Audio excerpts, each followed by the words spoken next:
Hey there, toy collector friends and Star Wars fans alike. Welcome back to the channel. I am the time-travelling toy collector, and this is the Retro Collection Star Wars The Mandalorian figure featuring the child. And this predates the recognition of the child as Grogu from the TV series The Mandalorian. This was when we were still sort of tentatively referring to the character as Baby Yoda. Happy days. I'm just putting this figure up because, again, I've just spent a lot of the weekend in thrall at the Star Wars celebration event in London at the Excel Centre here in April 2023. And I've had so this is a bit of a mixed video. This is I'm pinning it on this figure, but it's really going to talk about something else for most of the time. Which is seeing the wonderful collection of Star Wars memorabilia toys that dated right back to the 70s and really took me back to my very, very youthful childhood, when these were pretty much the core part of my growing up, really. I associate so much of my growing up with Star Wars figures, and Star Wars figures kind of in this scale. Now, again, this is the retro collection, and of course you can see from this that the quality, the modern day quality, I should say, of the figure is much greater than it was back in the 70s and the very early 80s. But it was brilliant, is all I can say, really. It was really brilliant to see some of those original toys, the vehicles and figures, etc., that I used to have. Less exciting to see how much some of them were now selling for, whether they're loose or not.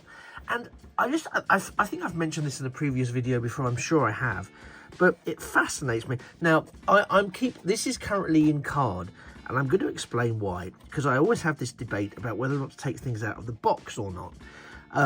And the reason this isn't out of the box, much like my other Mandalorian figure, is purely because at the moment I don't have anywhere to display Star Wars figures, and this for me is a real dilemma. It's a collecting dilemma, because I've since getting back into toy collection, I suppose I've mostly focused on certain things that I had an absence of, or originally an absence of in my childhood. So it sort of stemmed from sort of Doctor Who figures and stuff that we didn't have growing up, and definitely filling in some gaps in my Transformers collection for some of the things that, again, we couldn't get hold of because they weren't available in the UK, etc. And that sort of spawned wider in as Hasbro sort of entered into its War for Cybertron, Studio Series 86, Transformers Legacy era, where it's a real Generation 1 aesthetic, but with modern day engineering, etc. So that really sort of caught my attention. And through that, some of the models as well that you can get, both for Doctor Who stuff and for Star Trek and Star Wars and other bits and pieces. And I've never really fully gone back to Star Wars figures and Star Wars collectibles. I mean, I do have some, don't get me wrong, I do have some that I picked up, but there was such pain attached, I think, deep trauma to the fact that so many of, well, I had anything I could get back in the day, Star Wars, I had. I was blessed, some would say spoilt, I say blessed, to have had parents and extended family who got me for Christmas. And I mean, to be fair, it was Christmas and birthday, so it wasn't like every other day I got a new figure or something like that. But I did manage to get, or I saved up with my pocket money, because this was a time when a figure that looked like this, and anyone that was at Celebration or has been looking at my videos on my Instagram, Time Travelling Toy Collector, will see there were some original carded figures from the late 70s and early 80s with the original prices on them. And The original price for some of these figures was showing as UK money £1, £1.59. £1.59. So a couple of weeks worth of pocket money, I could afford a figure. Now, what's brilliant is some of those figures had been reduced, sort of bargain bucketed. They'd been reduced to clear, and they were, you could see it from Tesco's, which is a supermarket brand in the UK for anyone that's outside the UK and unaware of that. But they had reduced the figures down to 49p. 49p. Now, figures nowadays of the same scale, so I'm not talking about the Black Series or anything like that. And again, I appreciate them. I know they're there, and I haven't bought any because I think if I start to buy them, I'm going to start to need all of them. And I don't know if I'm financially equipped, or I'm certainly not spatially equipped to cope with that at the moment. It would almost feel like a full-time job, which would be great. I'd love that to be my full-time job, but currently, alas, it isn't. But something like this nowadays, you're looking at $9.99.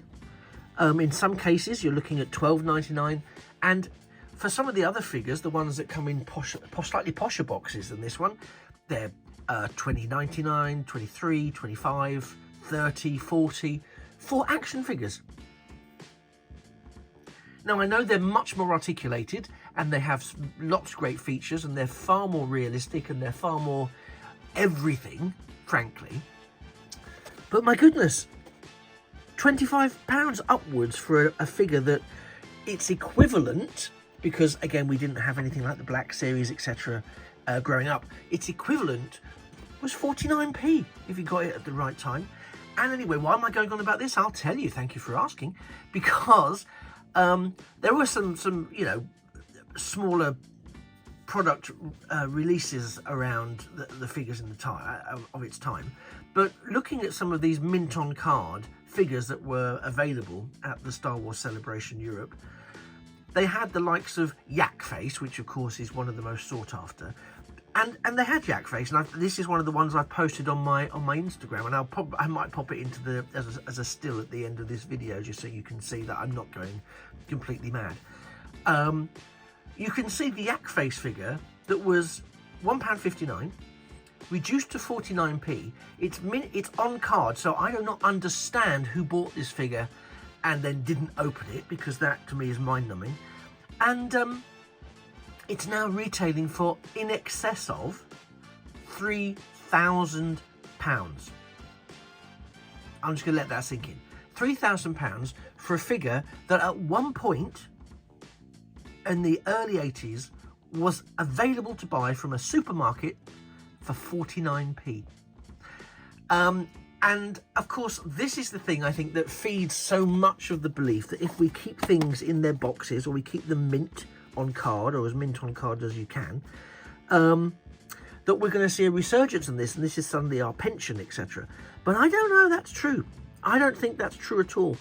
I mean, don't get me wrong, I understand fully why some people really love the cards, the artwork, the nostalgia of it, and from a display point of view would want to keep things like that, because that's their collection, that's how they want to display stuff, rather than necessarily play with the figures, especially if you are an adult. Maybe that's not something you're as comfortable doing now as you once were. So I understand that from a collecting point of view, but I think there is a bit of and certainly talking to some others, I think there is a bit of a perception that we're now quite savvy. So if we get something like the child, Grogu, and we keep it mint on card for the next 30 years, then, that could be our pension. This could be something like $5,000, allowing for inflation. And I don't know that's the case, because I actually think that there's a massive level of self-awareness now with people who collect. And I think whereas Star Wars toys were really, and early Transformers, to be fair, and Action Man and G.I. Joe, early ones, it was a consumer's market. You got this home, you ripped off the packaging, you played with the figure, you found out what it could do, what it came with, you posed it, you played it, you put with it the others, you bashed them together in fights, etc, etc. And maybe you kept the card. Actually, I kept the card back because I loved the photos, and also we usually had to cut out the name things. I mean, can you imagine today? Yeah, I've got this, but I want to send away for a figure, so I've got to cut this out. Yeah, that isn't happening, is it? Let's be realistic. But there were so many factors back in the 70s and the 80s that really meant that getting something in pristine condition is highly rare. So I get that. I get, like, anything that's rare has value.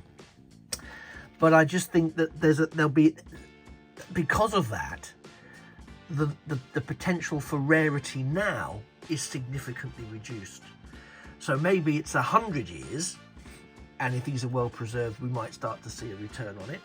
But I'm not convinced we'll see anything like the return on investment of Star Wars figures that perhaps we're seeing now. And again, that's driven by nostalgia.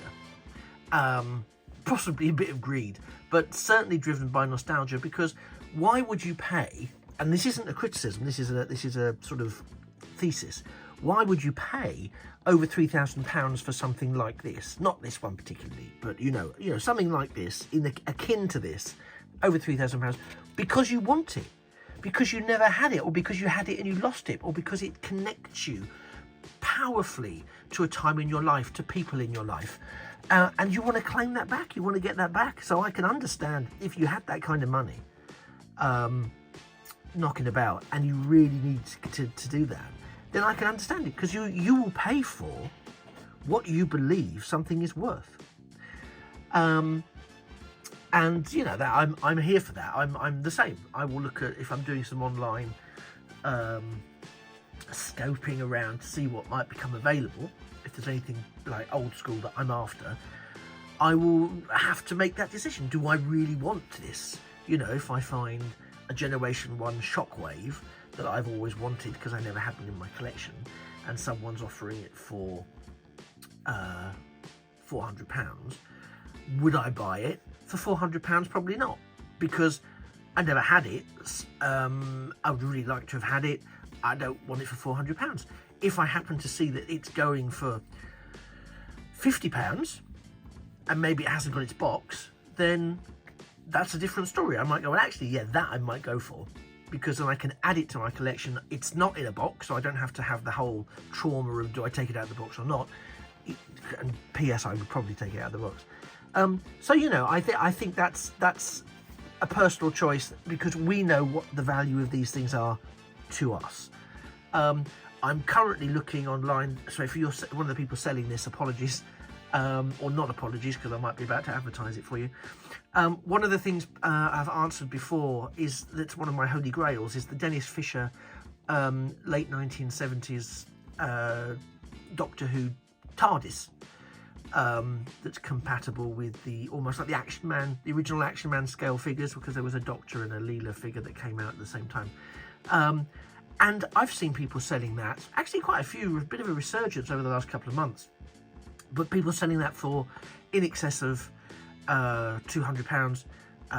Somebody yesterday I saw it for £500, and I'm currently following someone who's selling it, who's got the current bid is approaching £100. The reserve's not been met yet, but I've got my eye on it, because that's something that I never had. This is in good condition, so it doesn't require any sort of restoration work. And you know, I might be tempted to put another bid in as it approaches the end of its time on the online auction site upon which it's currently. But if it goes beyond a certain thing, I'm like, yeah, I'm not gonna do that, because I think I'd really like one, but I wouldn't really like one that much. And one day I might have to just shut up and go, well, if I really want one, that's how much it's going to cost me. But I'm not there yet. And again, this was something that was $4.99 in a toy shop back in the early 80s. So, you know, it just shows, I think, how much the value we associate with things of time gone by is very much linked to our own nostalgia and what we feel. So anyway, getting back to this carded figure, Star Wars The Mandalorian, the child. It comes with Grogu, and it comes with this nice little, there's this little sled and a really nice stand that you can put together. So there's a nice little sandy base there. We ignore the fact there's a post, and it'll hover there with him sitting in it, really lovely. And I think that's something he can munch on. It's one of those little froggy things that he can munch on. I think that's what that is. But the detailing of his face is really nice. As I say, I'm not taking them out of the packaging, because once I start doing that, I need to put them somewhere. And at the moment, it's much easier to keep them in the packaging, the few figures that I have got. But I really like it, and it was again a sale. It was for sale. This and the Mandalorian figure was for sale, and I really appreciate the retro look. I'd rather they didn't have a big retro sticker on it, because that does rather spoil the thing a bit. But yeah, and there's a few. I would have liked the pictures on the back as well, because that was very nice. That would have been nice, you know, brilliantly 1970s, 1980s backs where you got all the product shots. But yeah, would I collect them all? I might do, but I'd have to see the right prices. But of course, Hasbro are now bringing out the retro collection around A New Hope. There's already stuff out around Return of the Jedi, and I saw so many of them over the weekend that I was really going, actually I could get back into this. And then of course I saw the Hasbro Pulse panel, and there's some stuff coming up that I'm really now giving serious thought to having. Not because I'm going to suddenly start collecting the entire range, but because I'm really keen to have some of these. And it's a Black Series R2-D2 and a Black Series Darth Vader, but I think they're issuing them, from what I could see, on retro packaging, which is sort of the best of both worlds. And I was joking about this with someone on, well, I say joking, on Instagram. You know what I might be doing? I might be that person that gets two, because I do love that sense of, oh, look at them beautifully on this. It's very presentable. It's very, well, collectible.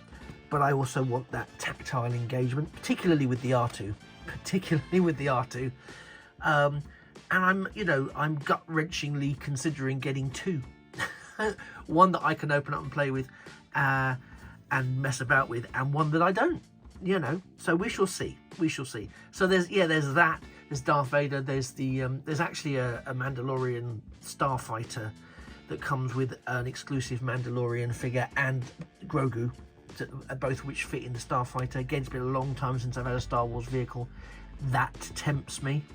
I'm actually worried about how many things that actually tempts me.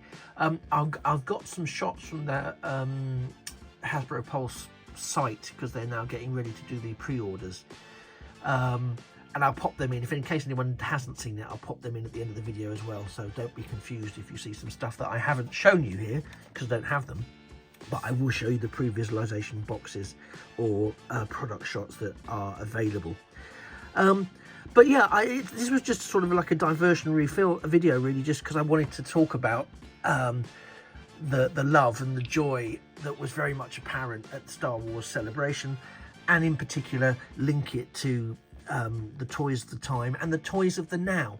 Because yes, they're more expensive now, but you are getting a high quality of toy. You just are.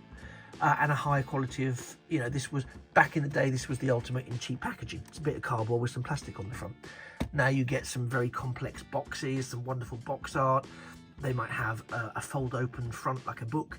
It's great stuff. It really is great stuff. So, you know, I'm very much here for that. So I get that you're paying for enhanced quality and engineering at all levels, but it just really struck a chord when you can see things that you used to have that now retail with no box, no packaging, etc., and that's 50 quid for something you may have paid 79p for in a small Scottish toy shop, he says, going back to his past. But anyway, I just wanted to share this. And again, yeah, who doesn't love Grogu? Back when we called him the child, you know, so that's already long past its time, the child. So yeah, Grogu, not in fact Baby Yoda, with his little sled and a freestanding levitational pad, as it were, and some lunch, which is always nice. Look at the little cute little guy, that little look on his face. He's loving it. I think we can see some articulation in his hand. That's great. So yeah, so watch this space, because I may well come back and say, yeah, guys, I've inadvertently pre-ordered all these Star Wars toys that I swore to myself I would not get sucked into doing. Anyway, hopefully this has been a bit of a ramble, I'm afraid, but just thank you for spending 20 minutes listening to it. You've been fantastic as ever. I've been the time traveling toy collector. This has been Grogu, aka the child, aka Baby Yoda from the Star Wars The Mandalorian Kenner Hasbro range. And I've also talked a bit about Star Wars Celebration and what was available there. Thanks for spending the time with me. I know there's millions of other things you could have been doing, so I'm very grateful, and I never take it for granted. It would be a huge honor if you could hit that like button, much as it would if you would hit the subscribe button, and also the notification, so you never miss a future video on any kind of toy or toy-based collectible. Anyway, you take care. I'll stick some photos in of the Hasbro upcoming releases at the end. And thank you for being a fantastic audience. All I'm left with to say is, please remember that a thing of beauty really is a toy forever. Bye-bye for now.